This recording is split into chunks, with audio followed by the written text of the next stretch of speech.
Сәлеметсіз бе? Онлайн мектепке қош келдіңіз. Онлайн мектеппен пайдалану үшін Biliment.kz білім беру платформасына кіріп, сайттың жоғарғы жағындағы кіру батырмасын басыңыз. Бұл жерге өзіңіздің ЖСН-іңізді теріп, және құпия сөзіңізді жазыңыз. Құпия сөзді мектеп басшылығынан алуға болады. Басты беттегі оқуды бастау түймесін басыңыз. Ашылған терезеде сіздің аты жөніңіз бен мектебіңіз жазылған. Төменде сабақ кестесін көруге болады. Керек сабақты бастау үшін өту батырмасын басыңыз. Бұл жерде сабақтың тақырыбы мен мақсатымен танысуға болады.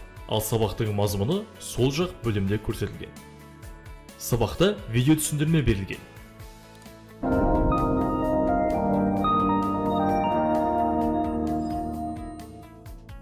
Здравствуйте, ребята! Мы продолжаем с вами повторение физики. Ары қарай, осы тақырыпқа байланысты әртүрлі жаттығулар берілген. Мұғалімдер осы жаттығулардың дұрыс жауабын көре алады.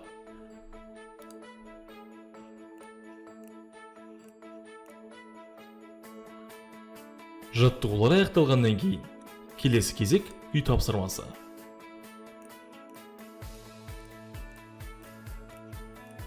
Сабақтың соңында әрбір бөлім бойынша сабақтың қорытындысын көруге болады. Сабақ аяқталғаннан кейін аяқтау батырмасын басыңыз. Онлайн сабақтың жоғарғы бөлігінде арнайы чат бар. Бұл жерде әрбір оқушымен жеке хабарламалар алмасуға болады. Егерде сол жақтағы оқушылар тізіміндегі түйме жасылмен жанса, онда оқушы онлайн сабақта отыр деген сөз. Сонымен қатар, онлайн сабақта мониторинг көруге болады. Бұл жерде әрбір оқушы бойынша орындалған жаттығуы мен үй жұмысын орындалғанын қадағалауға болады. Әрбір жаттығуға немесе үй тапсырмасына берілген мүмкіндіктері де осы жерден көруге болады. Мұғалім өз оқушыларына үй тапсырмаларын беруге мүмкіндік бар. Ол үшін сайттың жоғарғы бөлігіндегі үй тапсырмалар бөліміне кіру керек.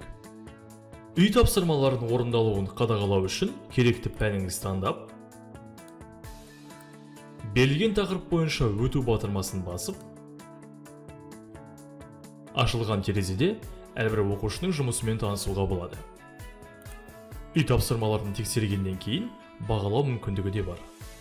Егерде мұғалім өз оқушыларына үй тапсырмасын жолдау керек болса, онда берілген тақырыпты пәнді таңдап, құру батырмасын басу қажет. Бұл жерде арнайы күнге берілген тақырыпты көріп отырмыз.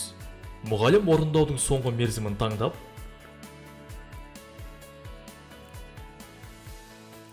және тапсырманың өзін жазу қажет. Қосымша материалдарды тіркеуге мүмкіндік бар.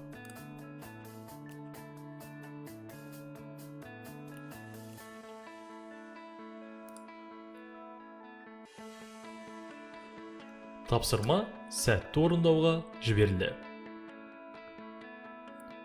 Оқушы өз аккаунтына кірген кезде, үй тапсырмалар бөлігінде арнайы ескерту шығады.